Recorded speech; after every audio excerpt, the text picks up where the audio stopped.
Ito, may gagawin tayong isang Redmi Note 9. Ang problem nito ay hindi nagta-touch. Ayan, tinitest na natin. Sabi na may-ari na try na nila sa bagong LCD pero hindi talaga gumagana. Ngayon, ang problem ng ganito ay pinagawa niya na sa iba. Ngayon, tatry na lang natin kung magagawa natin to.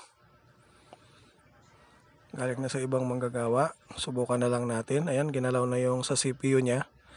Nireheat na yung CPU.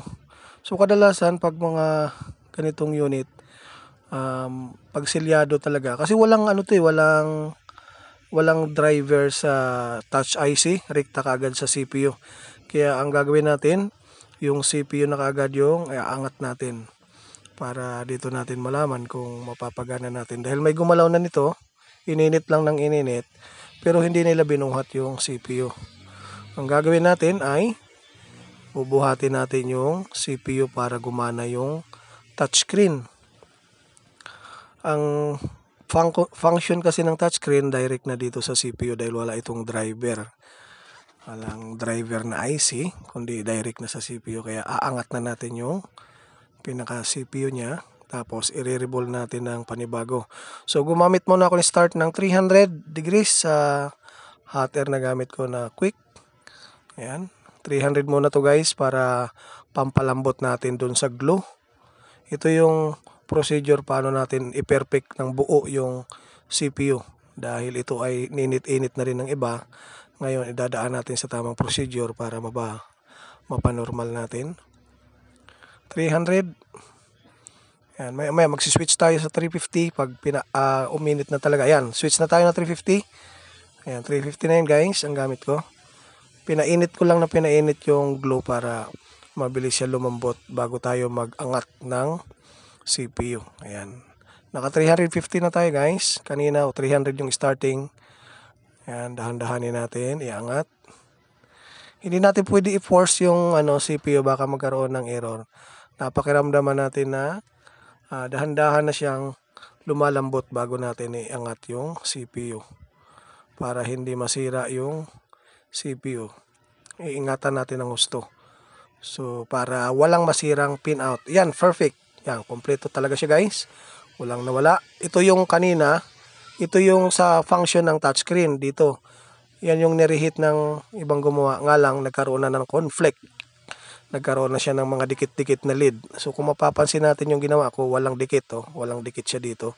Yung dito lang sa bandang taas, ang merong dikit gawa ng nireheat ng nireheat. So, hindi pwede i-reheat ang isang piyesa na selyado kasi magkakaroon ng conflict yan. Puputok talaga yung mga lead pag yung piyesa selyado. Kaya ang mas maganda gawin dyan, kung hindi talaga gumagana yung touchscreen, automatic buhatin na yung CPU para i-reball. Yun lang mga solusyon dyan guys para ma-back to normal.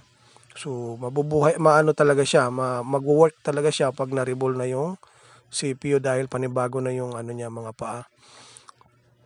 Ito yan. Kaya ang problema lang kasi pag ininit-init, magkakaroon ng dikit-dikit dyan sa loob. Ang error lang natin dyan pag bumigay yung CPU, hindi nagagana. Yun ang problema. So, kaya doble ingat ang ginagawa. 350 pa rin yung sa soldering natin. Yan. Medyo matigas lang ito guys, yung pag-angat ng CPU dahil yung glue niya kulay black. Pero may yung procedure na ginagawa natin na 300, mas madali siya mapalambot kung yung 300 ang starting, hindi pwede kaagad mag 350 dahil kung 350 kukunat kaagad yung glue. So madalas na natin yung ginagawa. Pag nasa 300 agad, 350 automatic, mahirap tanggalin yung CPU, mahirap paangat. Hindi katulad kung nakababad na tayo sa 300 bago tayo mag-switch, magaan na lang, mas mabilis siya lusaw yung yung lead. Baga hindi tayo mapapwersa dahil lumambot na yung ilalim. So, effective talaga to guys kasi marami na akong nagawa na kahit yung mga Oppo, Vivo na matigas yung glue, napapalambot natin. Hindi na tayo gumagamit ng glue remover. Baga rekta na tayo, hot air na lang ginagamit natin. Ayan, malinis na.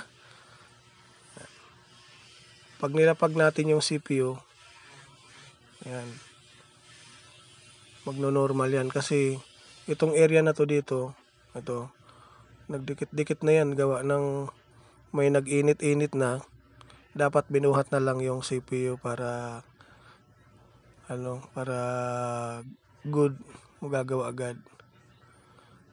Hindi tayo magre-revolve dito na makapal kasi ang problema ng mga Note 9, guys, sa experience ko, ang Note 9 kasi, pag ni-revolve mo siya ng makapal, hindi nagpa-power ang unit. Hindi nag-o-on, hindi nagpa-power, hindi siya nabubuhay. Kailangan yung dalawang patong lang, dalawang pahid ka lang dito ng liquid lead para manipis lang yung pagkaribol. Kasi pag kinapalan natin to, hindi to nabubuhay. Nakailang gawa na ako ng guys na hindi nabubuhay. Pero pag manipis, buhay talaga siya. Kumbaga hindi niya kayang dalhin yung ganong kakapal na lead. Yan. Ito yung unang patong natin, unang lapag.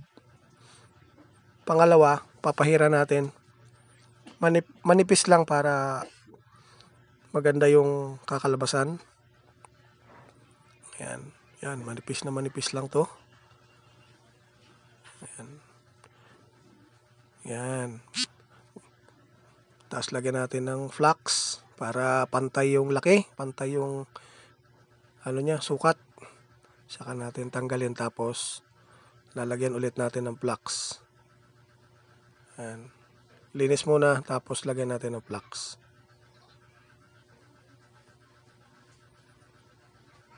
Yan guys, ito yung tamang procedure para maganda ang lapat, maganda yung pantay-pantay ang laki. 300 ang gamit ko dito guys, 300 lang para mariho ang lapat ng lead.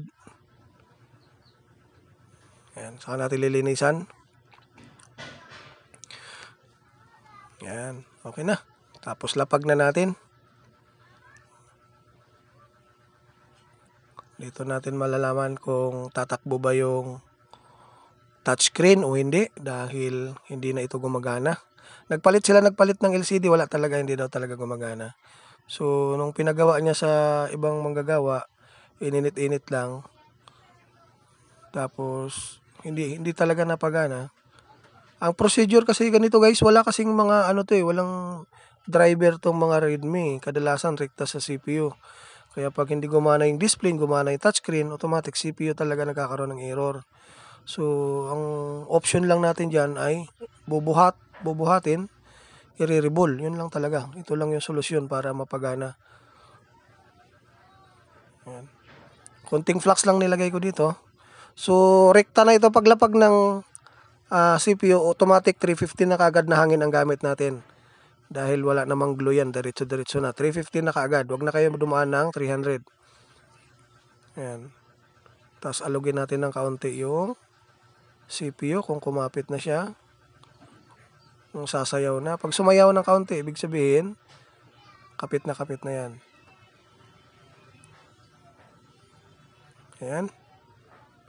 So, kumapit na to. Okay. Pwede na to guys. Next. Test na tayo para malaman natin kung gagana yung touchscreen ng Redmi Note 9. Ayan.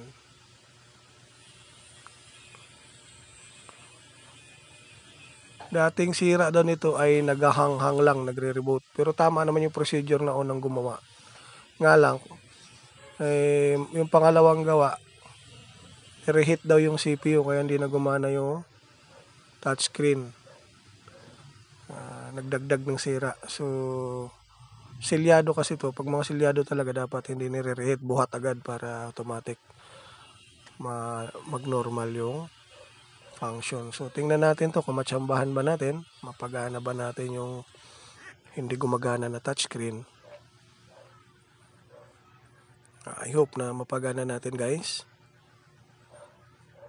Pag tiningnan mo to sa diagram, automatic, rekta talaga siya. Wala siyang ibang dinadaanan, kundi matik sa CPU agad. Kaya wala na tayong ibang option kundi rekta sa CPU na tayo, wala tayong ibang dinadaanan. Ayan, dito na. The moment of truth. Pak! Ayan, gumana guys. Natsambahan natin. Ayan, napagana natin. Gumagana na yung touchscreen. Kanina, hindi talaga gumagana. So, I hope na makatulong na naman tong solusyon natin. Hindi gumagana yung touchscreen. Sana makatulong sa mga bagong kapwa technician ko. See you in the next video guys. Maraming salamat. Thank you.